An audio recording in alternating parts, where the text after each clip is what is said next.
इधर waiting time कितना है डॉम का? इसके अलावा और क्या इशू तुम लोग फेस कर रहे हो यहाँ पर? तो इसका सोल्यूशन क्या है? What about jobs? जॉब्स है क्या इधर? तो बेसिकली B1 करके आओ, कुछ भी हो जाए।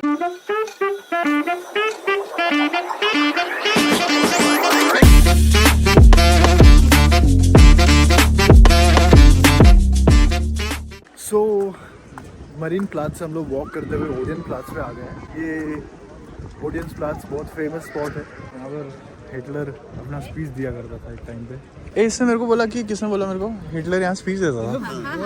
हाँ, अच्छा। आणि ढोलताशा पथकाचं पण ओ इधर ही होता है ना? That's true. गणेश साजरा इधर ही होता है। सर हाँ। और ये इंग्लिश गार्डन का एंट्रेंस है ना? I was there 2 years back inside. हाँ, यहाँ से निकला था मैं। And then like yeah, and this is hotel. No, that's residence. Residence मतलब? Museum. म्यूजियम। अच्छा म्यूजियम है, ओके ओके। और ये क्या है? ब्यूटीफुल चर्च है ये, ओके। और मेरे को याद है LMU उधर है ना? Yes. उसका मेन बिल्डिंग? Yes. करेक्ट, मेरे को याद है मैं LMU फिल्म कर रहा था ये इधर राइट में। तुम लोग का कोई कैंपस नहीं है यहाँ पर? TUM का हमारा मेन कैंपस है बट वॉकेबल कहाँ पर है? यहीं पर? यहाँ से 15 मिनट। अच्छा, but like you guys study in Garching campus या सिटी सेंटर? हम दोनों में सीखते हैं पावर इंजीनियरिंग वाले कहाँ पढ़ रहे हैं?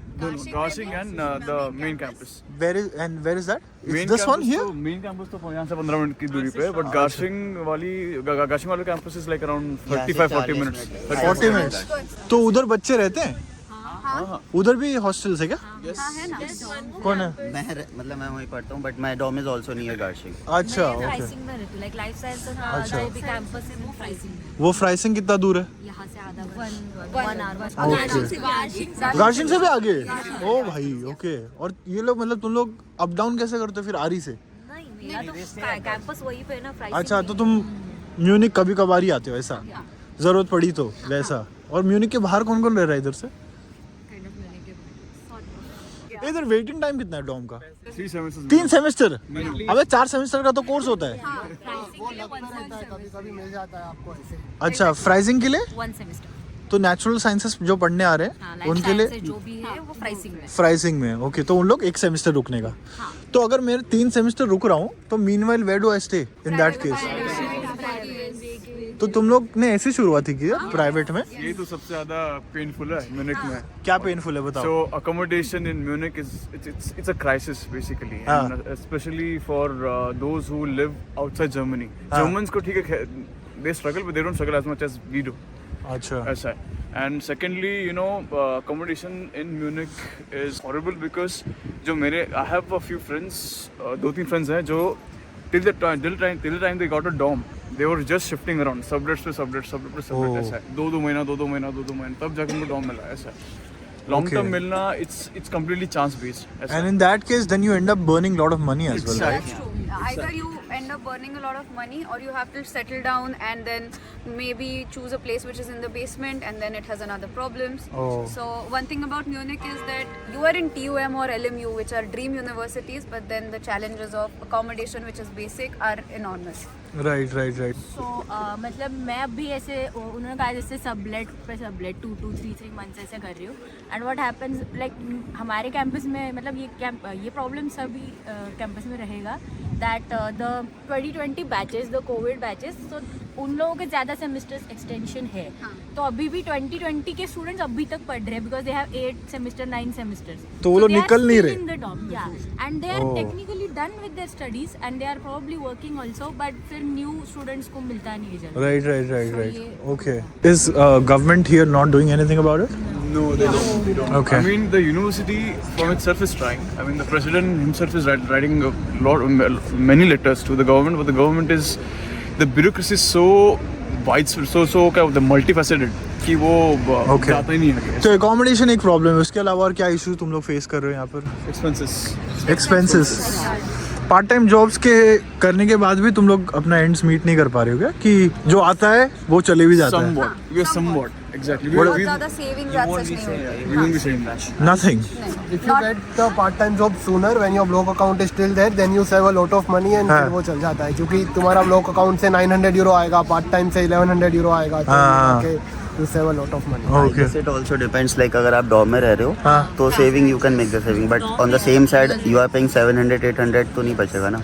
Because I live in dorm, so I can say that. Accommodation ही सबसे ज्यादा पैसा ले लेता Exactly, है. accommodation. Yes. हाँ, जैसे कि तू पे कर रहा है 800 यूरो पर मंथ सिर्फ घर का. बट तेरे पास चॉइस है ना, तू 300 वाले में जाके रह सकता है. हाँ मतलब as in like even that is a hassle, like if I shift there so I have to get something long term. Yeah, Because for dorms sure. It's very sketchy.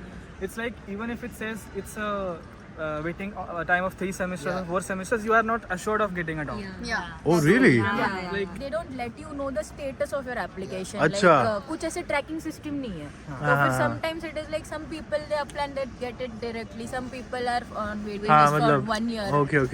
And there is something called Snell offer. तो ऐसे बीच में से अगर कोई Dom छोड़ के जाता है, हाँ. so they send an email to random people in the waiting list, and if you get an Okay. email, whoever replies the first. gets the Yeah. Okay. तो इसका solution क्या है मतलब?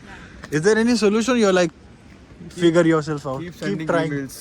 emails to the student and back. ऐसा है मतलब आप ऐसा दिखाओ कि yes you are struggling with your expenses, you're struggling with your income, हाँ. and you're not able to afford the high rents. That's हाँ. why you just keep sending emails to them, and that's how many of my friends secured an apartment. with the Okay. apartments. So accommodation is one problem. Expenses is second issue. What about jobs? Jobs है क्या इधर? Working student तक Working तो students है. नौकरी का problem नहीं है शायद से.